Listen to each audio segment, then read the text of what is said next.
So I don't see any bubbles, but I do want to hit this with a little bit of heat. And sure enough, yeah, when I pass the torch over it, then I get, or lighter, then the bubbles come up. Probably sitting on it too long. And this is the back side, so I'm not terribly worried about bubbles here. But if there are bubbles on the front side, and this helps to loosen it all up and bring that air to this side and get it out, then that should give me a better finish on the front side.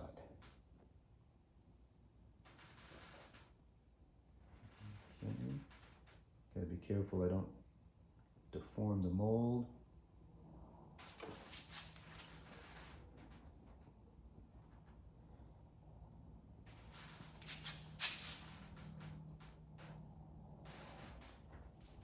And it actually does look better.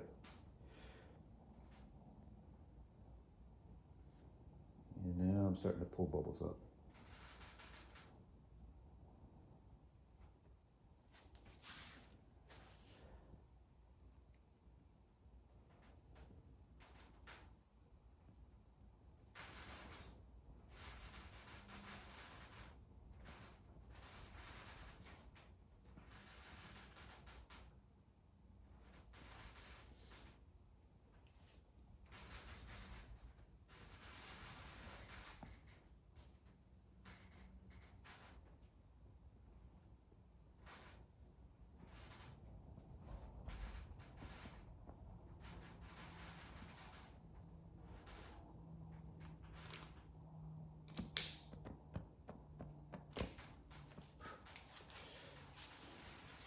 Okay, into the house to let this cure at room temperature.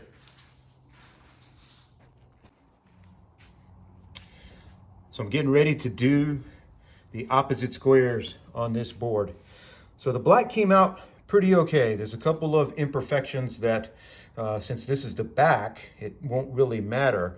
But if this was a pour that I was doing on the front side, where this was the front side, then I'd be a little disappointed in a couple of areas and would have some rework to do. What I'm going to try to do is do a mix of white and green for these opposite squares.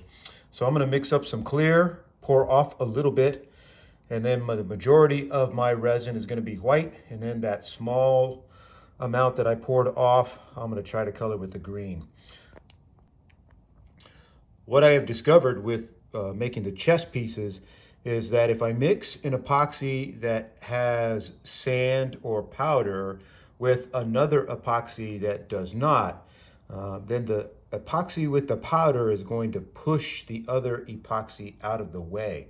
And that's probably because of density.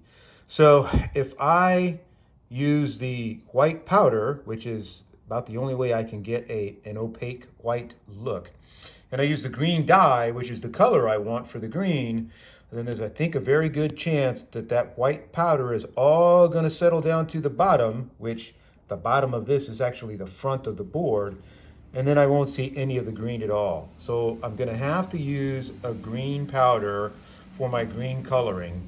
I'm going to try to mix in some black powder to hopefully darken that up and get a darker green that I'm going for. My other challenge that I foresee is mixing up the white powder on this. I have yet to come up with what I would really consider a good opaque white.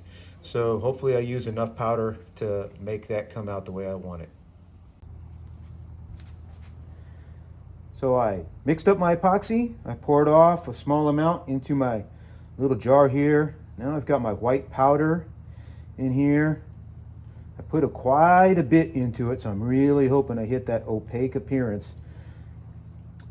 I ran this epoxy through my vacuum chamber, which I think does it, I guess, an okay job. It doesn't get it crystal clear like I see on YouTube, but it does get some of the air out, and so I have less air within the mixture to have to worry about. So I try to keep from introducing more air by trying to mix slowly. I may still be going too fast. So I think this is just a technique I'm going to have to learn over time.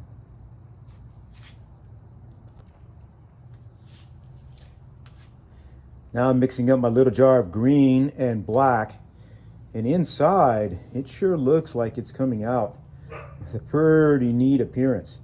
If I ever had to mix two greens together, then I think I would do this technique where I have one side with just the green powder and then the other side with the green and black, and I think I could make a nice looking dirty pour.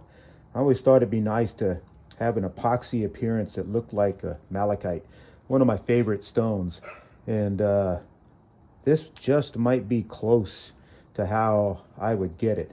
Again, a green dye or green pigment only, and then a green and black pigment mixed together, and do a dirty pour with those.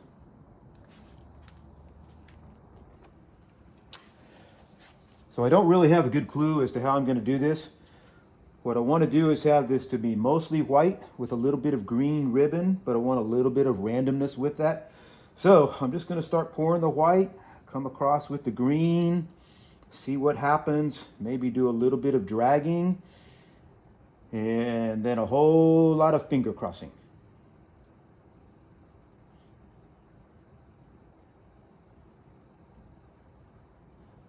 Okay.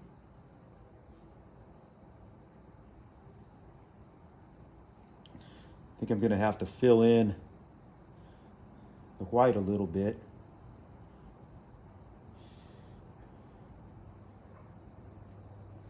I may not have enough epoxy, or I may, and I just need to spread that thinner.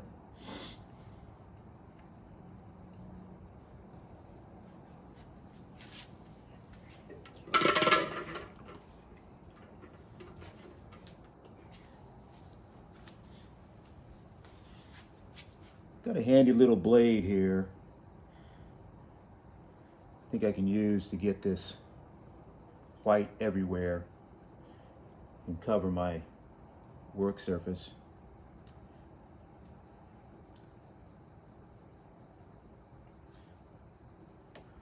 I wonder if I should have put this epoxy in a little bit of hot water, make it a little more fluid.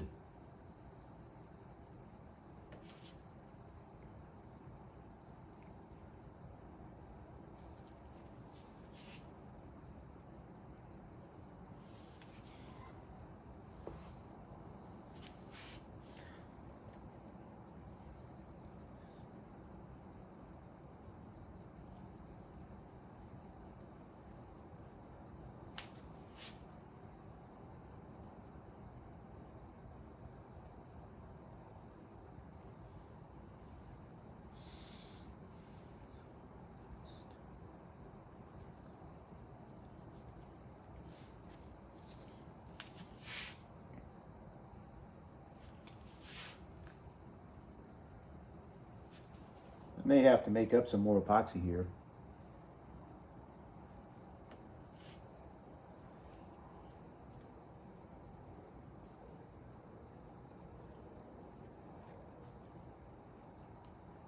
Can't really tell if I'm too thick to get a good spread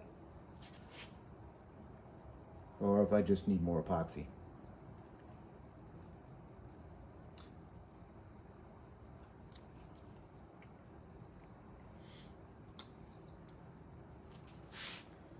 And since this art coat has a good setup time, I'm not worried about having to make more epoxy if I've got to do that.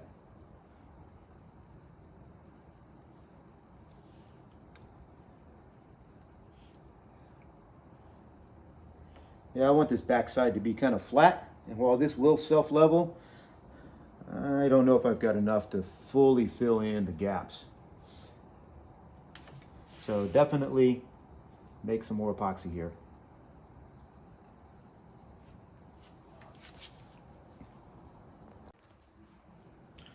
All right, ready to try this second take. I can already see that I've got a pretty good amount of green where I poured. So I want to see if I can drag that across. I don't want to even it out, but I want to kind of spread it. See if I can get some good, nice veins in there. Pour a little more green. Get through here. I think that should be pretty good, provided that sinks down into the bottom.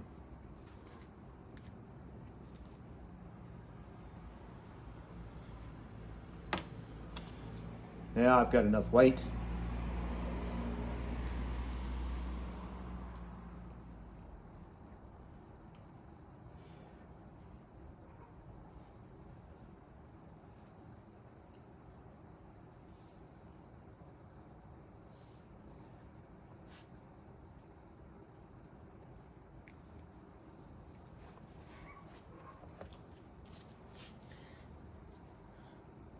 Even this out a little bit.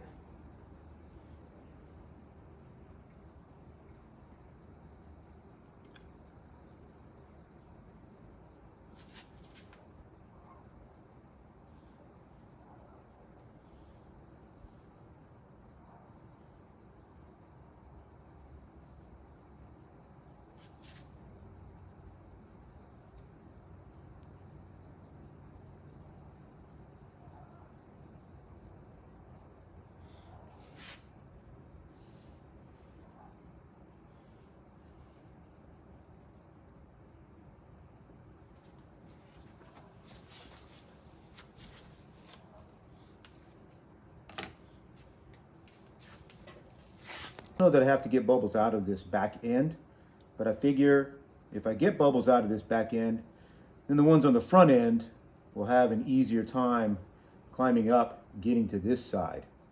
And then that should leave my front with a nice clear appearance. I would like to hit this with a torch. I've seen this done this on other projects with a torch, and it really comes out nice and smooth, but I'm just too afraid my torch is going to be so hot it's going to ruin this mold.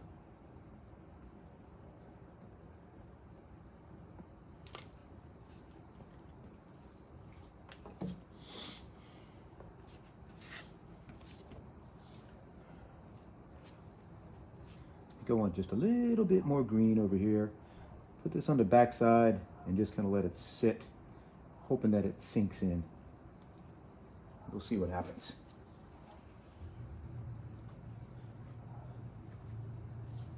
So I'm hoping that that just kind of flows down to the bottom. Again, we'll see what happens. Okay, into the house. Let this thing cure for a few days.